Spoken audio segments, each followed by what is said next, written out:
নেদারল্যান্ডসকে হারাতে ভারতের যতটা কষ্ট করতে হলো, পাকিস্তানকে হারাতে তো ততটা কষ্ট করতে হয়নি।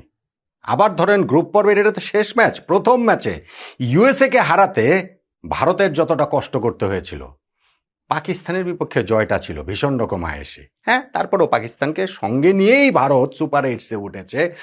তবে এখন পর্যন্ত টুর্নামেন্টে ভারত যে খুব কমপ্লিট টিম পারফরমেন্স দেখিয়েছে, বিষয়টা সেরকম নয়। বরং পাকিস্তানের বিপক্ষে ওই ম্যাচটাতেই ভারতকে ভারতের মতো মনে হয়েছে অনেক বেশি করে। সামনে পাকিস্তানকে পেলে তারা বোধহয় একটু বেশি করে তেতে থাকে, একটু বেশি করে জ্বলে ওঠার আকাঙ্ক্ষার জায়গাটা থাকে।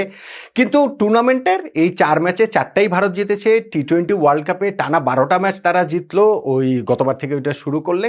সব কিছুর পরও সুপার এইটসের আগে ভারত যে খুবই নিশ্চিন্তে, খুবই আয়েসে সুপার এইট শুরু করতে পারবে, ওই রকম আমার কাছে মনে হচ্ছে না।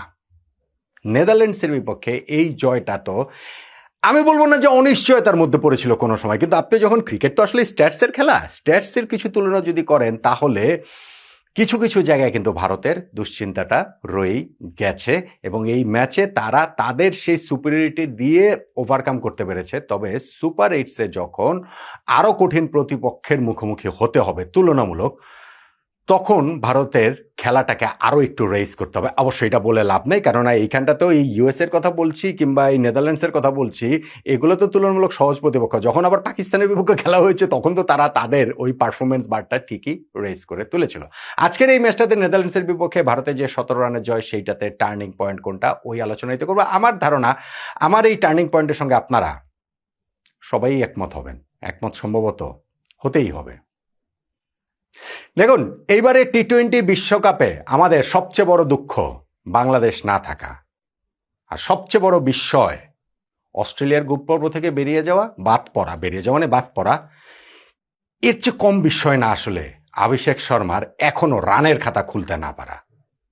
টি-20 ওয়ার্ল্ড কাপের ওয়ান অফ দ্য ব্যাটসম্যান হবেন যিনি, ব্যাটসম্যান হিসেবে যাকে আসলে অনেকেই ধরে রেখেছিলেন, সে অভিষেক শর্মা অসুস্থতার কারণে একটা ম্যাচ খেলতে পারেনি নামিবিয়ার বিপক্ষে, কিন্তু বাকি যে 3টা ম্যাচ খেলেছেন, ইউএসএ, পাকিস্তান, আজকে নেদারল্যান্ডস, 3টা ম্যাচেই ডাক। টি-20 ফরম্যাটে নাম্বার 1 অলরাউন্ড ব্যাটসম্যানদের তালিকায় 1 নম্বরে রয়েছেন যে অভিষেক শর্মা, তিনি টি-20 বিশ্বকাপে 3 ম্যাচ খেলেও এখনো রান করতে পারেনি। এই বিষয়টা আসলে অস্ট্রেলিয়ার গ্রুপ পর্ব থেকে বাদ পড়ার বিষয়ের চেয়ে খুব একটা কি পিছিয়ে রাখা যাবে? ভারত তাদের এই শুরুতে অভিষেক শর্মার উইকেট হারানো সত্ত্বেও তারা 200-র কাছাকাছি স্কোরে গিয়েছে, 193 রানে পৌঁছেছে। কিন্তু আমি যে বলছিলাম যে স্ট্যাটসের কিছু খেলা রয়েছে যেটা দেখলে আপনার মনে হবে যে না, নেদারল্যান্ডস ভারতকে ফাইট দিয়েছে, লড়াইটা ডাচরা আসলে করেছে। কোন জায়গাটাতে? 2টা স্পেসিফিক জায়গার কথা বলি। ধরেন, ভারতের ব্যাটিং ইনিংসে 12 ওভার শেষে স্কোর ছিল 3 উইকেটে 89। নেদারল্যান্ডসের ব্যাটিং ইনিংসে 12 ওভার শেষে স্কোর ছিল 2 উইকেটে 94। তারা 5 রান বেশি করেছিল, তাদের একটা উইকেট কম গিয়েছিল। প্রবলেম হচ্ছে ওইখান থেকে ভারত যে এক্সেলারেটটা করেছে, নেদারল্যান্ডসের পক্ষে সেইটা আসলে করাটা সম্ভব হয়নি। 12 ওভার শেষে তুলনামূলক আলোচনায় নেদারল্যান্ডস এগিয়ে থাকলেও এই যে স্ট্যাটস বলছে, কিন্তু শেষ 8 ওভারে 100 রানের প্রয়োজনীয়তা মেটানো ভারতের বিপক্ষে তাদের জন্য আসলে এটা খুবই খুবই খুবই কঠিন বলে শেষে তখনও মনে হচ্ছিল, শেষে গিয়েও সেটা আসলে প্রমাণিত হয়েছে। আবার যদি আপনি দেখেন, ভারত তাদের শেষ 5 ওভারে রান তুলেছে, নেদারল্যান্ডসের তো শেষ 5 ওভারে প্রয়োজন ছিল 76 রান। ফলে এই জায়গাটাতে ওইভাবে চিন্তা করলে তো তারা জিততেই পারতো, আসলে জিততে পারতো না। আসলে শেষ 5 ওভারে ভারতের বিপক্ষে 76 রান নেদারল্যান্ডস কিভাবে নেবে? আপনি এইখানটাতে যতই বলেন না কেন, ওই শেষ 2 ওভারেও 46 রান প্রয়োজন ছিল, 19 নম্বর ওভারে হার্দিক পান্ডিয়া 18 রান নিয়ে নিল ডাচরা, তাও তো লাস্ট ওভারে 28 রান প্রয়োজন, সেই ওভারে 2টা ক্যাচ ড্রপও হয়েছে। তত কিছু হওয়া সত্ত্বেও সেই 176 পর্যন্ত নেদারল্যান্ড যেতে পেরেছে, 17 রানে তারা ম্যাচটা হেরে গিয়েছে। এবং তাদের এই ব্যাটিংয়ের যে চেইসটা নেদারল্যান্ডস করেছে, সেইখানটাতে ধরেন ওই শুরু থেকে এই আস্কিং রেটটার সঙ্গে খুব একটা তারা পাল্লা দিতে যে পারছিল, বিষয়টা সেটা না, 200-র কাছাকাছি স্কোর করতে হবে, সেইটার সঙ্গে পাল্লা দিয়ে তারা এগোতে পারছিল না। এবং শেষে গিয়ে ওইভাবেই তাদের ইনিংসটা তারপরও মানে মাথা উঁচু করে বিদায় হচ্ছে নেদারল্যান্ডসের, এই কথাটা আমরা বলতে পারি। ওই রকম ফাইটটাই তারা ভারতের বিপক্ষে দেখিয়েছে। আর ভারতের ব্যাটিং ইনিংসে কোন জায়গাটাতে তারা এগিয়ে গেল, এই যে তুলনামূলক আলোচনাটা করলাম, সেখানটাতে নিশ্চয়ই বুঝতে পেরেছেন। ওই ধরেন যে শেষ 8 ওভার কিংবা ধরেন যে শেষ 5 ওভারের ব্যাটিংয়ে অভিষেক শর্মা আরও একটা ডাক দিয়ে শুরু করছেন। ঈশান কিষান গত ম্যাচে পাকিস্তানের বিপক্ষে সেই ব্লিস্টারিং ইনিংসের পর আজকেও ওই স্টার্টটা করেছিলেন, তবে 18 রান করে তিনি আউট হয়ে যান। আরিয়ান দত্ত যিনি বোল্ড করেছিলেন অভিষেক শর্মাকে, তিনি হচ্ছে ঈশান কিষানকেও ফিরিয়েছেন। তারপরে সূর্যকুমার যাদব এবং তিলক ভার্মার একটা পার্টনারশিপ হচ্ছিল, সেই পার্টনারশিপে আসলে একটু ভাগ্যের সহায়তাও ছিল, কেননা সূর্যকুমার যাদবকে 13 রানের সময় ড্রপ করা হয়েছিল। সূর্য তারপরে 31 রান করে আউট হয়েছেন। তিলক ভার্মা, তার আগে পার্টনারশিপটা ব্রেক হয়েছে, তিলক ভার্মা তিনিও যে 30s আউট হয়েছেন, অসাধারণ একটা ক্যাচের শিকার তিনি হয়েছিলেন।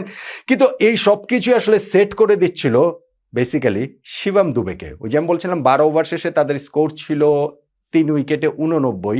শিবম দুবে যে আজকে একটা ইনিংস খেলেছেন, ব্লিস্টারিং একটা ইনিংস তিনি খেলেছেন, এবং সেই ইনিংসটাতে ধরেন প্রথম 10 বলে তিনি মাত্র 5 রান করেছেন, পরের 10 বলে করেছেন 27 রান, এবং শেষ 10 বলে করেছেন 34 রান।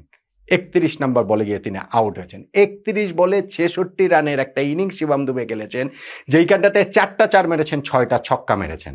সো আপনি যখন ওইটা হিসাব করে দেখবেন যে শিবম দুবের ইনিংসটাই তো ডিফারেন্স মেক করে দিয়েছে, তার কারণেই তো যে শেষ 5 ওভারে বা 8 ওভারে এত রান ভারত তুলতে পেরেছে।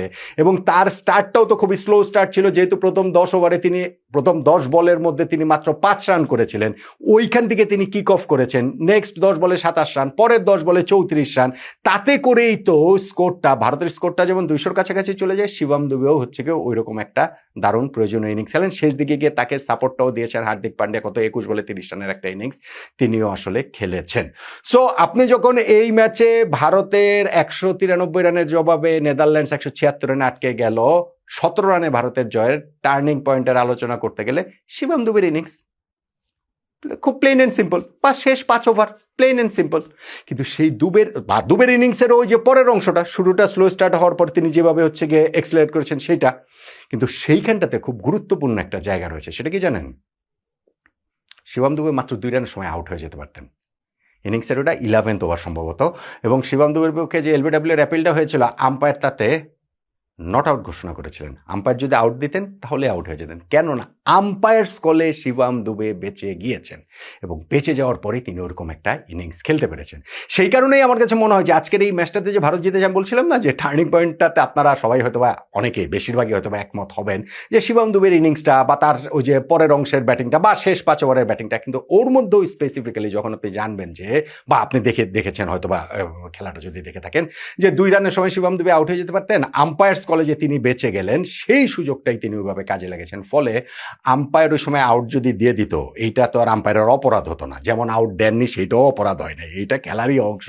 তো আম্পায়ার যে সময় আউট দেননি, আম্পায়ার্স কলেজে শিবম দুবে বেঁচে গিয়েছেন, 2 রানের সময় আউট হতে পারতেন, এবং সেইখান থেকে যে 31 বলে 66 রানের একটা টর্নেডো ইনিংস, সাইক্লোন ইনিংস খেলেছেন, সেইটাই আমার কাছে মনে হয় ভারতের এই জয়ের টার্নিং পয়েন্ট। একমত হলেন কি আমার সঙ্গে? এবং আমার সঙ্গে ওইটা তো নিশ্চয়ই একমত যে আজকে নেদারল্যান্ডসকে হারাতে গ্রুপের শেষ ম্যাচে কিংবা গ্রুপের প্রথম ম্যাচে ইউএসএ কে হারাতে ভারতের যতটা কষ্ট করতে হয়েছিল, পাকিস্তানকে হারাতে অতটা কষ্ট করতে হয়নি, তাই তো?